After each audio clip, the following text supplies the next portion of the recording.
Been a little bit of a busy night tonight. I'm gonna get this camera straightened out. Been a little bit of a busy night tonight. Had to work a little bit late, and I want to tell you about something. I got a guy that's very, very interested in buying Plan A, and now he's not been here and looked at it. All he's seen his pictures. I put it on Facebook Marketplace just to see if there was any interest in it, and there was. There was a lot of interest in it. One thing about the car, it's complete. I'll take a complete car for a project any day. If it can be bought reasonable. I get tired of looking for stuff. So if I can buy something that's complete, that's what I like to do. So, met Blake over at Dirt and All this afternoon. He helped me get Plan A loaded up, brought home. I really appreciate Dennis letting me store it over there for a little bit. And it may return over there. I don't know. This gentleman's coming to look at it tomorrow afternoon. So what I wanted to do is just take a few minutes and go over it and look at it, make sure that's what I wanted to do. And so I went ahead and put a hot battery in it and put a little gas in the carburetor and busted it off. Took a minute to get it cranked. It's cold down here. The car hadn't been cranked in a while, probably in a couple of months. So it took a minute to get it cranked. It's got some issues.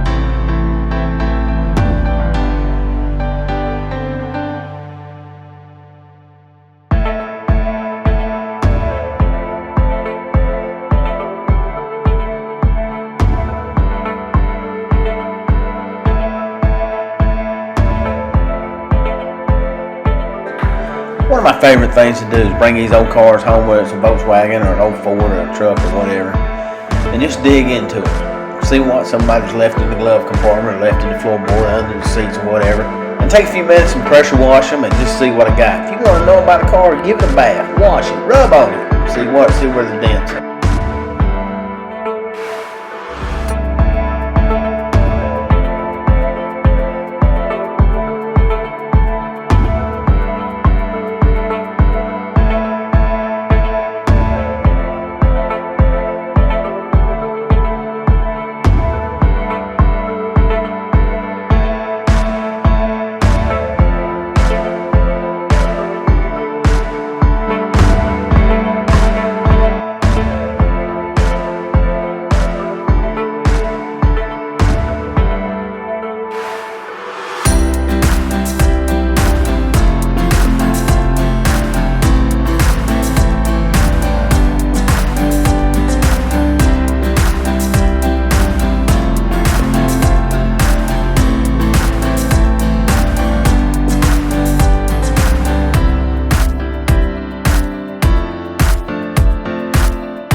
So the car was very hard to push. A little bit we pushed it around at Dirt and All, and a little bit we've had to push it around here, getting it lined up and getting it in the shop. So I figured something was going on with the brakes.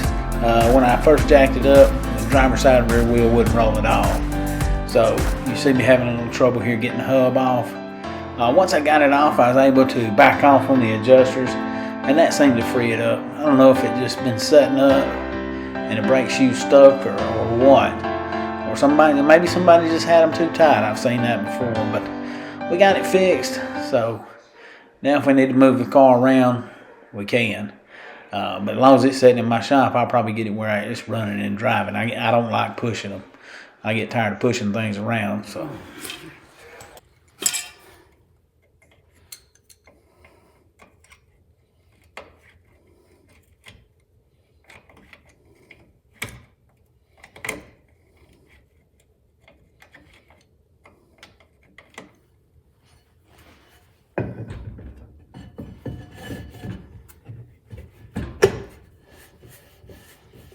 See, that's much better now.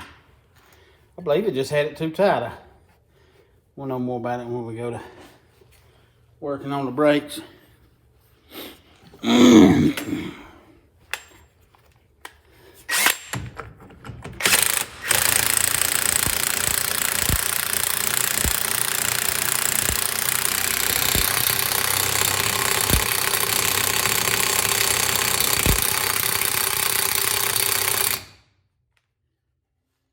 And that's what I wanted to do with this car. I just wanted to play with it. Fix stuff on it as I got a few minutes here and there.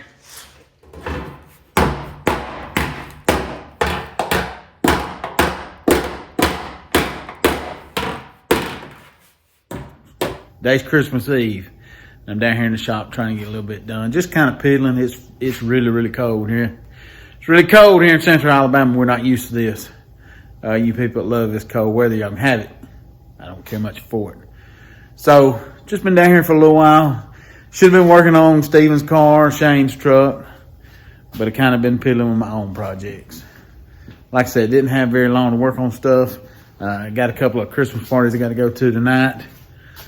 So I don't really want to dive into nothing real deep.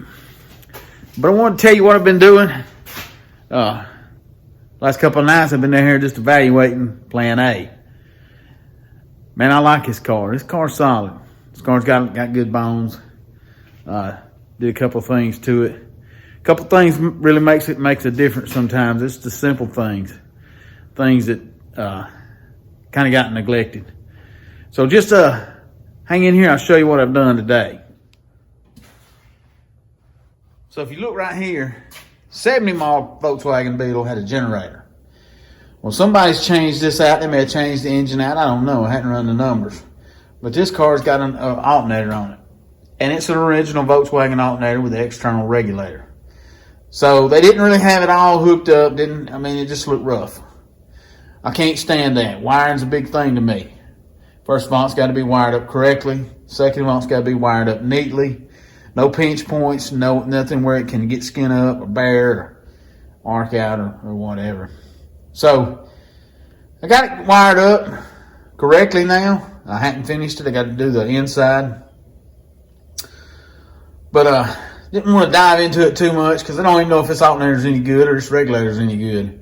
If I keep the car, eventually I'll put a alternator with an internal regulator on it. So I redid some more wiring, the solenoid on the carburetor and the electric choke. I redone the wiring on that.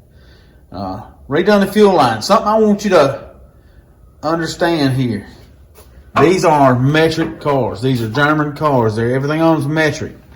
This right here, this is OEM Volkswagen fuel line. It's metric. This right here is standard fuel line. And if you notice the hose clamp, not one car ever rolled off the assembly line in Germany with a hose clamp on it. I've seen, I've heard, I hear a lot of horror stories about these cars catching on fire. When you don't put the right equipment on them, things happen. I'll be changing the rest of that fuel line out. I got to get up to Mr. Ed's and get some fuel line. You can't just go to your local Advance or AutoZone and buy that fuel line. It comes from kind of a designated Volkswagen parts store, but I'll be getting that changed out. And another debate I see all over the internet, all over these Volkswagen forums, where to put the fuel filter. What I've seen, nobody's ever confirmed this, but what I've seen, the fuel filter goes on the suction side. It does not go between the fuel pump and the carburetor. There again, nobody's ever confirmed that. Nobody's ever told me that. That just makes sense to me. If you don't agree with me, that's your business. This is my car. You work on yours. So one other thing I wanted to show you, the belt's real loose. I noticed it flopping around the other night. But if you look right here, try to zoom in. Of course, how rusty everything is right there. But if you see the washers are kind of mashed out. I'm fixing to tear into that and see what I can find. But looks like there's an issue going on with that. So should be able to tighten that up. But not going to work on it much more. Like I say, gotta get inside and get ready to go to some Christmas parties. Do a little eating. Open some presents. Tomorrow morning's Christmas Day. My kids are super excited. Even though they're both grown adults, they still get excited about Christmas. That tells you they're a little bit spoiled. Gonna go see Mama tomorrow. I'm excited about that. So I hope everyone enjoys this video, enjoys this channel. Mainly, hope everybody has a Merry Christmas. So something I wanted to show you tonight. I always need to look at things. Somebody tells you there's a problem with it. You need to make your own judgment. You need to do your own troubleshooting, your own diagnostics. When I got this car, they were basically jumping the solenoid off with a 12-volt hot wire. So I wanted to figure that out. So last night, me and Lee, my buddy Lee Bailey, come by and we looked at a few things and found some wires that were basically just unplugged. So I started tracing wires down and plugging them back together, and found some things right here under the switch where wires had been twisted together and just taped together. So tonight I'm going to take a few minutes and solder some connections, and I've already temporarily tried it and it works off the switch. So I'm going to solder these connections together, finish this up, get it all nice and neat again. I'd like to thank everyone for watching this video tonight, for joining in with us. Hope you'll come back and keep up with this project throughout the next couple of weeks and months. Also, be sure and check us out on Instagram at Riverbank Custom. Thank you.